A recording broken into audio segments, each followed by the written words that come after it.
तो किसानों के लिए आ चुकी है बहुत ही बड़ी खुशखबरी, क्योंकि जब पहले फार्मर रजिस्ट्री होती थी ना, वो ओनली फॉर कैंपों में होती थी। गांव वगैरह में कैंप वगैरह लगते थे, वहां पर आप फार्मर रजिस्ट्री करा सकते थे। लेकिन अब ऐसा नहीं है। अब सरकार ने ऑनलाइन ही ऑप्शन दे दिया है, जिसे आप ऑनलाइन ही अपने फार्मर रजिस्ट्री कर सकते हो। ये बहुत ही फायदेमंद और बहुत ही अच्छा ऑप्शन दिया है सरकार ने, और किसानों के लिए बहुत ही ज्यादा फायदेमंद होगा, क्योंकि बहुत सारे लोग कैंपों में नहीं करा पाते। तो उनके लिए ये वीडियो बहुत ही ज्यादा इंपॉर्टेंट होने वाला है कि आप फार्मर रजिस्ट्री ऑनलाइन ही कैसे कर सकते हो, वो भी बहुत ही आसानी से। पूरा स्टेप बाय स्टेप बताने वाला हूँ, एक एक चीज बताने वाला हूँ कि आप ऑनलाइन ही फार्मर रजिस्ट्री कैसे कर सकते हो। पूरा आपको सही से देखना है, क्योंकि ये आपके खेत वगैरह, आपके जमीन वगैरह से संबंधित चीज है ना। तो आपको बड़े ध्यान से और एक एक चीज को बड़े ध्यान से लगाना है, जिससे आपको आगे जाकर आपको कोई प्रॉब्लम नहीं आए और आप एकदम सही तरीके से फार्मर रजिस्ट्री कर सके। तो वीडियो को एंड तक जरूर देखना, और अगर कहीं भी कुछ भी प्रॉब्लम है ना फ्रेंड्स, किसी भी स्टेप में, किसी भी चीज में, तो आप डायरेक्ट कमेंट कर देना, आपको उसका रिप्लाई मिल जाएगा। क्योंकि आपको मिस्टेक नहीं करना, क्योंकि आप मिस्टेक करोगे ना तो आपको आगे जाकर बहुत ही नुकसान सहना पड़ेगा। इसलिए आपको जो भी प्रॉब्लम आती है ना, तो आपको बता देना। अगर वीडियो पसंद आए तो वीडियो को लाइक और चैनल को सब्सक्राइब भी जरूर कर देना। अब आपको बताता हूँ पूरा स्टेप बाय स्टेप कैसे क्या करना है। तो अब ऑनलाइन रजिस्ट्री करने के लिए आपको क्या करना है, गूगल पर जाना, और गूगल पर जाने के बाद आपको सर्च करना है farmer registry. Farmer registry search करते ही आपके सामने एक फर्स्ट साइट आएगी, उस साइट पर आपको कर देना टैप। उस साइट पर टैप करते ही आपके सामने कुछ इस तरह का इंटरफेस आएगा। यहाँ पर आपको ऊपर की साइड में एक ऑप्शन दिख रहा होगा, लॉगिन विद सीएससी। उस लॉगिन विद सीएससी के ऑप्शन पर आपको टैप करना है, और लॉगिन विद सीएससी के ऑप्शन पर टैप करने के बाद यहाँ पर आपको लॉगिन सीएससी आईडी लगानी है, और पासपोर्ट लगाना, और कैप्चा लगाना, और कैप्चा लगाने के बाद आपको कर देना साइन इन। साइन इन करने के बाद आपको यहाँ पर अपने आधार कार्ड नंबर लगाना है, जिसके नाम से आप फार्मर रजिस्ट्री कर रहे हो ना, उसका आधार कार्ड नंबर लगाना है, और उन नंबर आधार कार्ड से लिंक होना चाहिए, क्योंकि एक ओटीपी आएगा जिसके जरिए वेरीफाई होगा। तो आपको यहाँ पर आधार नंबर लगाना है, और साइड में कहीं पर भी क्लिक कर देना। क्लिक करते ही आपके मोबाइल नंबर जो आधार कार्ड से लिंक है ना, उस पर एक ओटीपी आएगा, वो ओटीपी लगाना। ओटीपी लगाने के बाद आपको कर देना वेरीफाई। वेरीफाई करते ही आपको यहाँ पर कॉन्टैक्ट डिटेल देनी पड़ेगी। कॉन्टैक्ट डिटेल में आपको क्या करना है, ईमेल आईडी देना है, और एक मोबाइल नंबर देना है, और दोनों को वेरीफाई करना है। वेरीफाई कैसे करना है, मोबाइल नंबर डालो, साइड में कहीं पर भी टैप करो, ओटीपी आएंगे वो लगाओ। ईमेल आईडी डालो, साइड में कहीं पर टैप करो, ईमेल आईडी में भी ओटीपी आएंगे वो लगाओ। ऐसा आपका वेरीफाई हो जाएगा। कॉन्टैक्ट डिटेल आपने पूरी वेरीफाई कर दी। उसके बाद आपको यहाँ पर उस फार्मर का नाम आ जाएगा, जिसके नाम आप फार्मर रजिस्ट्री कर रहे हो, उनका नाम आ जाएगा। फिर बाद आपको उनका आगे लोकल नेम लिखना है। लोकल नेम मतलब हिंदी में, आपका आपकी जैसे लोकल लैंग्वेज हिंदी में, हिंदी है तो आपको हिंदी में लिखना है। हिंदी में क्या करना है, आपको कोई स्पेशल करेक्टर नहीं यूज करना, जैसे कोई बिंदी वगैरह ऐसे यूज करोगे ना तो आपको सही से नहीं लिख पाओगे। जो नाम है ना उसको बिना स्पेशल करेक्टर के लिख दो, आपका मैच हो जाएगा। फिर बाद नीचे आपको कास्ट कैटेगरी अगर मांगी जाती है तो आपको लगाते नहीं है। फिर बाद नीचे आपको मैं एक ऑप्शन के जरिए बता देता हूँ, एरो के जरिए बता रहा हूँ। वो फार्मर है ना, उनके पिताजी का नाम, उनके पिताजी का नाम भी आपको लोकल लैंग्वेज में लिखना है। लोकल लैंग्वेज सेम, आपको कोई भी स्पेशल करेक्टर यूज नहीं करना और लगाना है। उसके बाद आपको क्या करना है, आपने मेन ओनर और उनके पिताजी का नाम लोकल लैंग्वेज में भर दिया। उसके बाद आपका एड्रेस आएगा। एड्रेस आपको आगे की साइड इंग्लिश में आएगा, फिर आपको same to same local language में लिखना। आपकी लोकल लैंग्वेज हिंदी है तो आपको हिंदी में लिख देना। फिर बाद आपको नीचे विलेज सेलेक्ट करना। विलेज सेलेक्ट करने के बाद पिन कोड सेलेक्ट कर देना, और आपको एक नीचे टिक मार्क का एक ऑप्शन दिख रहा होगा। इसका मतलब ये है कि आपका मतलब रजिस्ट्रेशन एड्रेस, मतलब आप कहीं पहले जो रहते थे ना उस एड्रेस से आप दूसरी जगह रह रहे हो ना, तो आपको इसको टिक मार्क करना। नहीं तो नहीं रहना, सेम जगह रहना हो तो आपको कोई टिक मार्क नहीं करना है, और आपको अपना विलेज और आपको पिन कोड लगा देना है। पिन कोड लगाने के बाद आएगा आपका next option land ownership detail. अब यहाँ पर आपको क्या करना है, ओनर के ऑप्शन पे आपको कर देना टैप। ओनर के ऑप्शन पे टैप करने के बाद आपको क्या करना है, ऑक्यूपेशन डिटेल में आपको एग्रीकल्चर डाल देना। फिर बाद आपको नीचे ऑप्शन दिख रहा होगा लैंड डिटेल का, तो यहाँ पर आपको फैच लैंड डिटेल करनी है। फैच लैंड डिटेल करते ही आपके सामने यहाँ पर आपको ऑप्शन बने होंगे। ऑप्शन में आपको क्या करना है, पहला डिस्ट्रिक्ट बनना है। ये सब कुछ यहाँ पर भर रहे हो ना, तो वो पूरी जहाँ पर आपका जमीन है ना उसकी आपको एड्रेस डिटेल बननी है, ना कि किसान की। जहाँ पर जमीन है ना वो बनना है, डिस्ट्रिक्ट बनना है, उसकी तहसील बननी है, उसका विलेज बनना है, ये सब कुछ बनना है आपका जहाँ पर जमीन है। ये पूरी की पूरी भरने के बाद में पूरा आपको सही से भर दिया। फिर बाद आपको यहाँ पर खसरा नंबर लगाना। खसरा नंबर, खाता नंबर जरूरी नहीं है, आपको खसरा नंबर लगा देना। खसरा नंबर लगाने के बाद में आपके सामने कुछ इस तरह का इंटरफेस आएगा। अब यहाँ पर आप कहोगे कि जिसके नाम है उनका नाम ही नहीं है, तो ऐसा कब होता है, जब आपका एक ही खसरे में 2-3 लोगों का नाम ऐड हो। तब आपको आगे से ग्रीन ऑप्शन दिख रहा होगा, उस ऑप्शन पर टैप करो। उस ऑप्शन पर टैप करने के बाद वापस एक मैं एरो के जरिए बता रहा हूँ, select owner and identify name, उस ऑप्शन पर टैप करो। अब ये जो आपने खसरा नंबर डाला है ना, वो खसरा आप किसके नाम करना चाहते हैं वो आपको सेलेक्ट करना है। जैसे यहाँ पर मेरे 2 नाम आ रहे हैं, मैं सेलेक्ट कर देता हूँ किसके नाम करना है, और फिर बाद आपको कर देना है सबमिट। ऐसे ही आप जितने भी खसरा आपका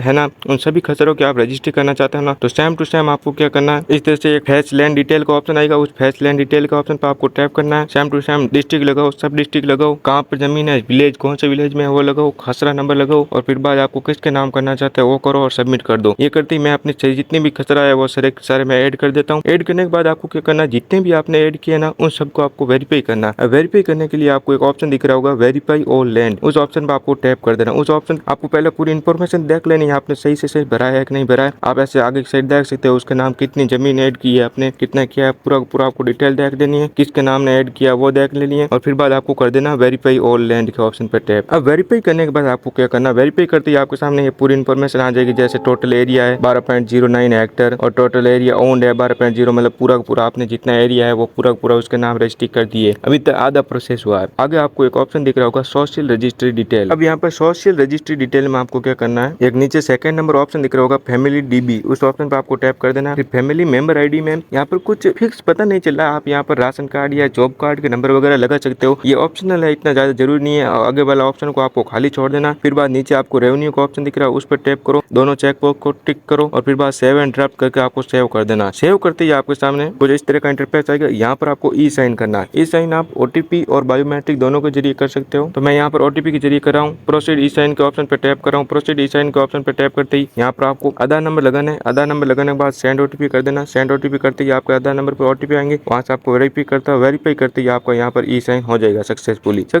ई साइन होते ही यहाँ पर आपका पेज ओपन होगा पेमेंट करने का। पेमेंट करने के अभी बहुत सारे सर्वर में प्रॉब्लम आ रही है, लेकिन आपको क्या करना, मैं आपको बताता हूँ कैसे इस प्रॉब्लम को आप सॉल्यूशन निकाल सकते हो बहुत ही आसानी से। बहुत सारे लोगों को प्रॉब्लम आती है, लेकिन मेरा वीडियो देख रहे हो ना तो आपको नो टेंशन रहना है। देखो, अगर पेमेंट नहीं हो रहा ना तो आपको 2 से 3 बार रिफ्रेश करना। फिर भी अगर नहीं आता ना तो आपको क्या करना है, वापस ये आधार नंबर डालने वाले ऑप्शन पे आना है। यहाँ पर आपको आधार नंबर डालना। आधार नंबर डालने के बाद आपको कंटिन्यू एडिटिंग के ऑप्शन पे आपको टैप करना। कंटिन्यू एडिटिंग के ऑप्शन पे टैप करते ही आपका पूरा जो फॉर्म भरा ना वो आपके सामने आ जाएगा। आपको नीचे की साइड स्क्रॉल करना, चेकबॉक्स टिक है तो टिक करो, नहीं है तो टिक कर दो और फिर बाद आपको सेव के ऑप्शन पे टैप कर देना। सेव के ऑप्शन पे टैप करते ही आपके सामने ये आएगा प्रोसीड टू पे का ऑप्शन। तो यहाँ पर आपको प्रोसीड टू पे के ऑप्शन पे आपको टैप करना है। तो अब यहाँ से आप प्रोसीड टू पे करोगे ना तो आपको कोई सर्वर प्रॉब्लम नहीं आ जाएगी, यहाँ से आपका पे हो जाएगा। अब आप अपना डाउनलोड करना चाहते हो ना वो फार्मर रजिस्ट्री, तो आपको क्या करना है, वापस से ये आधार वाला ऑप्शन पे आना है। आधार वाला ऑप्शन पे आकर आपको आधार नंबर लगाना है। आधार नंबर लगाने के बाद में यहाँ पर आपको देख सकते हो फार्मर आईडी वगैरह स्टेटस वगैरह आपको देख सकते हो अप्रूव हो चुका है। अब यहाँ पर आपको शो फार्मर डिटेल के ऑप्शन पे आपको टैप करना और ऊपर की साइड में आपको डाउनलोड पीडीएफ का ऑप्शन दिख रहा होगा, वहां से आपको डाउनलोड कर देना। डाउनलोड करने के बाद आप देख सकते हो ये पूरी फार्मर रजिस्ट्री आपके सामने आ चुकी है। और फ्रेंड्स, अगर कोई भी कहीं भी कुछ भी प्रॉब्लम आए ना तो कुछ भी प्रोसेस करने में तो आपको कमेंट कर देना, आपको उसका रिप्लाई मिल जाएगा। और अगर वीडियो पसंद आए तो वीडियो को लाइक और चैनल को सब्सक्राइब जरूर कर देना। Thanks for watching.